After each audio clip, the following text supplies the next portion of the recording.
Bonjour et bienvenue. Aujourd'hui, je vous propose deux choses, deux mini-cours en fait, qui sont donc des extraits. Alors le premier, c'est un extrait, un résumé de ce qui est dans le pas à pas, qui est où j'explique beaucoup plus longuement et avec un peu plus d'exemples. Et la deuxième partie, elle est en temps réel. Il s'agit de peindre le ciel. Alors concernant la première partie, on va voir ensemble comment j'ai interprété cette photo, et puisque c'est pas à partir d'une photo de référence, et ce qu'on appelle aussi les valeurs, hein, c'est-à-dire la répartition ou l'étalonnage de la lumière. Alors au niveau du papier, c'est du papier aquarelle, un grain fin, 300 grammes, c'est du coton. Et donc, alors j'ai marqué A4 parce que la feuille de départ est un A4, hein, c'est du Sanders Waterford. Moi j'utilise deux papiers principalement, le Sanders Waterford et le Fontaine Clairefontaine. Alors, ils sont ils sont très bien tous les deux. La seule chose qui me gêne un peu dans le Sanders Waterford, c'est que leurs blocs ne sont encollés que sur un côté, donc ça m'énerve un peu, parce qu'il faut, il faut fixer les trois autres, alors que Fontaine, Clairefontaine, alors ils le font aussi en bloc, juste encollé d'un côté, je pense, ou en feuille volante. Du coup, la contrainte est la même. Mais moi, chez Fontaine, Clairefontaine, je prends les quatre côtés encollés. Du coup, je ne me pose pas de questions. Je sais que ma feuille ne bougera pas. Et comme je travaille beaucoup dans le mouillé, voilà, c'est plus facile. Mais voilà, donc, alors, au niveau du. C'est pas de la 4, c'est de la 5. C'est-à-dire que j'ai pris ma feuille A4 et dans le sens paysage. Et ensuite, j'ai travaillé sur la moitié donc, de cette feuille en format portrait. Alors les couleurs, c'est uniquement pour le ciel, hein, puisque la vidéo qui suit, c'est pour le ciel. Donc j'ai utilisé du bleu de cobalt, et donc du jaune de Naples et du rose permanent, mais je veux dire n'importe quelle couleur, enfin n'importe quelle couleur, non, pas le vert, voilà. Mais je veux dire, il faut prendre trois couleurs qui s'associent bien ensemble, c'est-à-dire un bleu, un jaune et un rose qui fonctionnent bien ensemble et qui soient harmonieux. Et au niveau du pinceau, ça va dépendre de la taille de votre aquarelle. Moi, là, j'ai fonctionné avec du 8, en fait. Parce que c'est plus facile pour faire les... même si c'est petit, il vaut mieux un pinceau... comme c'est pas très précis ce qu'on fait au niveau du ciel, justement, il vaut mieux un pinceau un peu gros. Et c'est tout. Je vais vous expliquer brièvement. Donc c'est un condensé de ce que j'explique dans le cours en pas à pas, ce que sont les valeurs, ce qu'on appelle les valeurs en peinture, enfin c'est peinture, coloriage, tout ce qui est artistique en fait. Pour Alors je vais vous expliquer donc en condensé, hein, par rapport à ce qu'il y a dans le pas à pas complet, ce que sont les valeurs. Et pourquoi c'est important, alors, notamment à l'aquarelle, mais c'est important dans n'importe quelle œuvre graphique en fait. Alors, les valeurs, c'est la mesure, entre guillemets, la mesure de la lumière et de l'obscurité. On part pour simplifier d'une échelle de 0 à 10, le 0 étant le blanc absolu et le 10 étant le noir absolu. Et donc, entre ces deux, ben, on a des dégradés, donc je ne ferai pas la blague moisie sur les nuances de gris, mais en fait c'est ça. C'est-à-dire que du 0 au 10, on a toutes les nuances de gris qui partent du blanc pour s'obscurcir et aller en fait jusqu'au noir. Donc pour simplifier, et pour que ce soit gérable, on prend généralement, enfin dans une petite aquarelle comme ça, on parle de valeur de 0 à 10. Alors quand on regarde la photo de référence, on voit que le ciel, mis à part la bande au-dessus, donc moi le ciel, je vais me servir, voilà, j'ai pris que le ciel ici là. J'ai pas pris la bande au-dessus, hein, la bande plus sombre au-dessus. Le ciel, il est dans les valeurs à peu près entre 1 et 3, à peu près, hein. J'ai pas mesuré, mais c'est à peu près ça. Alors pour mesurer, il faut faire une échelle, hein. Il faut faire une bande de dégradé, hein, de 0 à 10, et après ben, vous coupez par intervalle régulier et vous avez votre échelle de valeur. Donc moi je ne l'ai pas fait, mais au jugé, je dirais que c'est entre 1 et 3. On a des endroits qui sont très clairs, comme ici.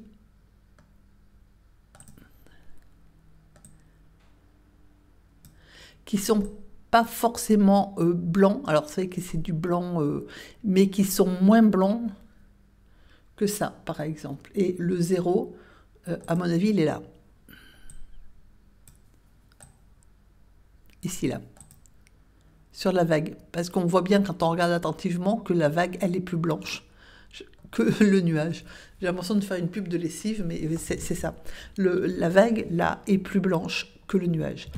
Et à contrario, à l'opposé, on a donc le 10, donc ce qui est noir, et du 10, vous en avez ici, là, enfin, dans le creux, là, entre les... Voilà, il y en a un peu partout dans les rochers, donc ça c'est le 10. Et entre les deux, ben, on a en fait une échelle de valeur. Alors, le ciel, il est clair, donc moi j'ai repris cette idée-là, parce que je voulais un ciel qui soit... qui mettent en valeur le phare, mais qui ne soit pas là pour lui-même. Hein. Il y a des fois des ciels, quand on fait des nuages ou des couchers de soleil, c'est le ciel qui a un attrait. Là, c'est pas du tout ça. Donc, j'ai utilisé, donc vous allez le voir, hein, le ciel, puisqu'il est en temps réel. Et par contre, la question se pose, c'est si je fais un ciel donc dans des valeurs qui vont de 1 à 3, comment je fais le reste ? Alors, moi, j'ai pas utilisé, ou pas trop, le 10. Alors, le 10, si j'en ai ici, là, au niveau des... Moi, je ne l'ai pas mis sur les rochers à droite, parce que je ne voulais pas attirer l'attention dessus. Donc, il y en a ici, hein, sur ces rochers-là, donc à droite, c'est pareil. Il y a des endroits qui sont très, très sombres. Donc, j'ai bien mon 10, j'ai mon 1 sur l'écume, voire à certains endroits. Mais moi, je n'utilise pas de papier blanc... blanchi. J'utilise du papier coton avec la texture et la couleur naturelle, donc c'est pas hyper blanc. Il y a des papiers aquarelles qui sont blanchis, qui sont vraiment très blancs. Moi, j'utilise pas. Du coup, mon blanc du papier est très proche du blanc qu'il y a sur la photo, au niveau du ciel. Donc là, on est OK. Et alors, après, que fait-on? Donc moi, le phare, comme d'ailleurs... à gauche, enfin sur la photo de référence, le phare, moi je l'ai mis dans les valeurs, on va dire 6, 7. Voilà, pas plus. C'est-à-dire qu'il ressort, hein, il est plus foncé. C'est pas une question de couleur, hein, il est plus foncé en matière entre le rapport de la lumière et de l'ombre, il est plus foncé que le ciel. Donc c'est une évidence, c'est comme ça qu'il ressort en fait, hein, puisque c'est la technique du contre-jour qu'on a. La lumière, elle vient de derrière, donc forcément ce qui est devant nous, enfin quand je dis derrière l'objet, derrière le phare, donc forcément le phare est moins éclairé, donc c'est du contre-jour. Alors, moi je l'ai fait plus foncé que sur la photo, parce que je voulais qu'on voit que lui, en fait, vraiment qu'il ressorte. Quand on regarde la photo, on a...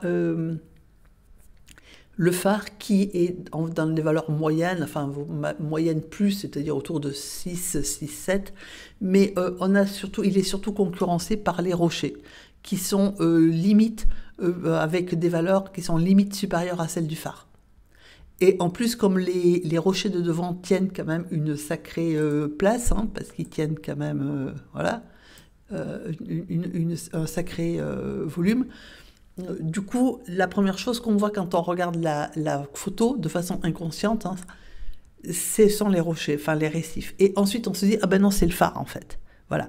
Donc moi, pour éviter ça, j'ai monté les valeurs de mon phare, qui est plus foncé, légèrement plus foncé que celui qui est à gauche. Et surtout, j'ai diminué en volume les rochers et en valeur aussi, parce que mes rochers, mes récifs, ils sont plus clair que mon phare.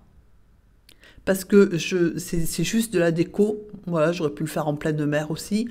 Je ne l'ai pas fait parce que j'avais envie de faire des rochers. Mais je me suis abstenue de mettre des valeurs trop hautes, hein, alors qu'elles y sont sur les rochers.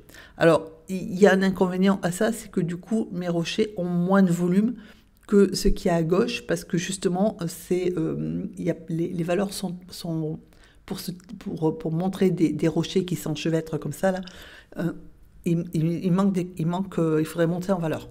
Moi, je ne l'ai pas fait parce que c'était pas j'avais pas envie de le faire, et que surtout, je ne veux pas attirer l'attention sur mes rochers. Du coup, à la limite, j'aurais pu ne pas en faire. Voilà. Par contre, ce qui est important après à se poser comme question, c'est la mer, puisque au niveau de la mer, la mer, donc sur la photo de référence, est sensiblement, au niveau des valeurs, d'ailleurs comme sur mon aquarelle, sensiblement à des valeurs équivalentes du phare, en fait. C'est-à-dire que si on prenait... Si on retire les couleurs, si on regarde en noir et blanc, vous verrez que la mer, elle est très proche en valeur du phare. Sauf à quelques endroits, donc la vague, on en a parlé, c'est du blanc, et vous avez ici, là, au milieu, ici, là, une zone qui est plus foncée. Voilà, qui monte un tout petit peu, mais globalement, la mer, elle est au même niveau de valeur que le phare. Et sur mon aquarelle, c'est sensiblement la même chose, parce que si on met une mer qui est trop claire, bon déjà c'est l'océan, donc c'est pas translucide non plus, mais si on met une mer trop claire, elle tranchera pas avec le ciel, donc ça va pas. Du coup, ça ira pas.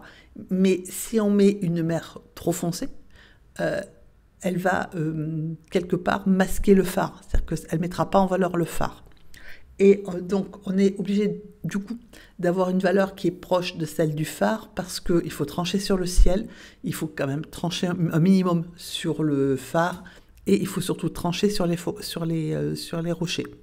Du coup, moi, le choix que j'ai fait, c'est un ciel clair, ça c'était le postulat de départ, le phare en valeur moyenne plus, c'est-à-dire autour de 7, des rochers donc du premier plan qui sont plus clairs que le phare, la mer qui est sensiblement équivalente au phare, avec des endroits, comme on l'a d'ailleurs sur la photo, des endroits qui sont plus clairs, voire blancs, puisque j'ai mis aussi un peu d'écume, et des endroits qui sont plus foncés, ce qui suggère le mouvement de l'eau. Et pour faire la transition, et surtout trancher entre le phare et la mer, j'ai mis des rochers qui sont plus foncés.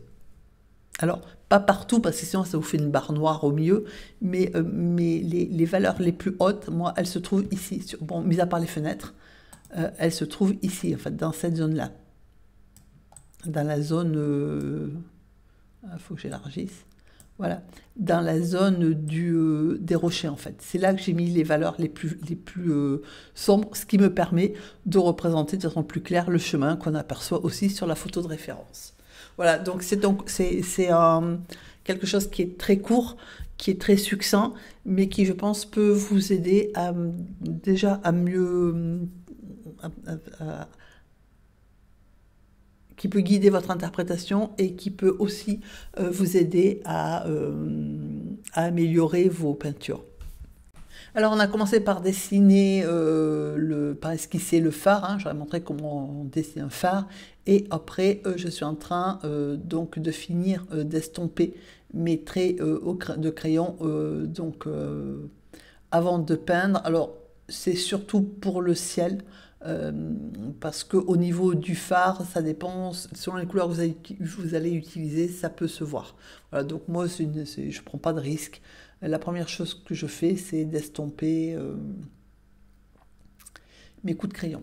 Et ensuite, je vais prendre alors j'ai pris un pinceau, ce qu'on appelle un mop, M-O-P, hein, qui est de l'anglais, qui veut dire réservoir. Donc en français, je ne sais pas trop comment, ça s'appelle un pinceau réservoir. Alors commercialement, ils ont bien dû trouver un autre mot, mais voilà, c'est des pinceaux qui sont très très reconnaissables et qui ont la particularité de retenir beaucoup d'eau. Donc quand on travaille beaucoup dans le mouillé, c'est fantastique, parce que le pinceau charge beaucoup plus d'eau qu'un pinceau rond normal.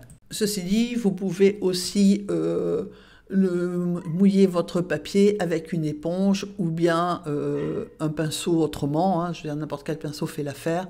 Vous pouvez même, alors ça c'est le cas extrême, moi je le fais pas, tremper votre feuille dans une bassine d'eau et la ressortir et la plaquer sur votre plan de travail. Moi je le fais pas parce que mon plan de travail c'est du bois et je veux pas y mettre d'eau dessus, c'est pour ça que je protège ma table et que voilà. Mais vous pouvez aussi le faire. Alors, en préparation des couleurs, j'ai pris donc mon bleu de cobalt que je suis en train de... Alors, j'ai mis de la peinture forcément diluée puisque je veux pas un ciel trop foncé. Et j'ai mis mon rose à côté, hein, que je suis en train de... Voilà, je prépare mon rose et j'ai préparé mon jaune qui est donc du jaune de Naples. Et je remouille avec... Pourtant, la surface est petite, on n'est pas en été, donc il ne fait pas si chaud que ça. Et j'ai mouillé consciencieusement plusieurs fois. Pourquoi? Parce que il faut, d'où l'intérêt d'un papier en coton, de manière à ce que les fibres s'imprègnent de l'humidité. Et plus votre papier sera bien préparé, bien humide, plus vous pourrez travailler longtemps dessus. Alors ça ne veut pas dire qu'il faut surtravailler, hein, mais c'est quand on va travailler dans l'humide, c'est quand même plus facile d'avoir un ciel qui ne sèche pas. Voilà, donc vous voyez que je n'ai pas utilisé ni de liquide de masquage ni rien, hein, j'y suis allée tranquille, puisque mon fard est plus foncé que le ciel, donc j'ai pas de problème. Alors j'ai commencé par le bleu, tranquillement, en n'essayant pas, je pose mes couleurs alors, dans le sens des nuages, c'est-à-dire horizontalement, mais sans forcément essayer de donner une forme de nuage. Donc je mets donc mon rose que je connecte à gauche avec le bleu parce que j'ai envie d'avoir des nuances mauves, mais que des fois je laisse en rose parce que bah, c'est voilà, le charme d'un ciel, c'est justement, enfin de ce type de ciel, d'avoir des différentes couleurs. Alors, je suis repassée au bleu. Donc, entre-temps, j'ai rincé mon pinceau hein, et je l'ai essoré, c'est-à-dire que mon pinceau, quand je le pose sur mon papier, il n'est pas plus chargé d'eau que quand j'en suis partie. C'est-à-dire que je rince mon pinceau, je l'essuie, voilà, et après, je vais chercher les couleurs que j'ai préparées, qui sont diluées. Mon papier est mouillé, donc il y a déjà pas mal d'eau. Mes couleurs sont diluées, si j'en apporte encore avec le pinceau, bah, ça sera vraiment trop pâle. Et donc vous voyez que je passe, alors après je ne fais pas exprès de passer sur mon fard non plus, mais je passe sur mon fard sans trop de problème, parce que je sais que de toute façon les couleurs que je vais mettre seront plus foncées. Voilà, donc après je mets les couleurs que j'ai envie de mettre là où j'ai envie de les mettre, hein. Donc vous voyez que je rajoute du bleu, quand je repasse sur du bleu un peu plus foncé, enfin je repasse sur ça fait du bleu plus foncé logiquement, mais je fais un petit peu mes couleurs où j'ai envie de les mettre, et ensuite je fais la mer. Donc alors la chose à laquelle il faut faire attention, c'est de ne pas peindre la mer en jaune, parce que ça m'est arrivé hein, à un moment donné, j'ai un peu débordé, vu que j'ai connecté les rochers donc en même temps, hein, donc en jaune. Je me suis, il y a un moment donné, je suis descendue un peu bas. Donc voilà, sur la droite. Alors c'est pas gravissime, mais enfin il vaut mieux éviter parce que pour récupérer votre mer après, sauf si vous voulez faire la mer la même nuance que sur la photo de référence, il vaut mieux éviter d'y mettre du jaune. Voilà, donc j'ai commencé à faire grossièrement mes rochers hein, tant que j'y étais, et j'ai rincé mon pinceau et j'ai pris mon rose, et ensuite j'ai positionné mon rose, puisque quand on regarde un ciel, à l'horizon c'est plutôt jaune et orangé, rosé, et après on va vers le bleu, etc. Et donc j'ai posé mes couleurs tranquillement, là où j'avais envie de les poser, hein. Donc, alors c'est vrai qu'il y a des endroits où j'ai évité le fard. Par contre, ce qu'il faut, la préoccupation qu'il faut avoir, c'est que si vous avez un nuage qui passe derrière le phare, il faut le faire continuer de l'autre côté du phare. Parce que le nuage, on est d'accord, il n'est pas coupé en deux, c'est juste le phare qui est devant. Voilà. Mais si vous le regardez sur notre point de vue, le nuage, il est là. Donc voilà. Et une fois qu'on a ça, donc, il faut faire attention, si vous voulez faire comme ce type de ciel, Il faut faire attention à ce que les couleurs évidemment se voient, mais qu'il y ait des couleurs qui ressortent un peu plus, hein, ce sont les nuages. Mais il ne faut pas que ça soit trop foncé, sinon bah, ça n'aura pas le même effet que l'aquarelle que j'ai faite. Mais je veux dire, c'est des ciels foncés, on en fait souvent aussi, hein, c'est un choix. Voilà, donc j'espère que ça vous sera utile, hein. J'ai fait le choix de vous expliquer plutôt aujourd'hui d'être un peu plus technique que d'habitude, plutôt que de vous montrer des différentes étapes, de vous montrer une étape correctement et de vous expliquer au niveau des valeurs. Voilà, j'espère que ça vous sera utile. Je vous souhaite une excellente journée et je vous dis à très bientôt.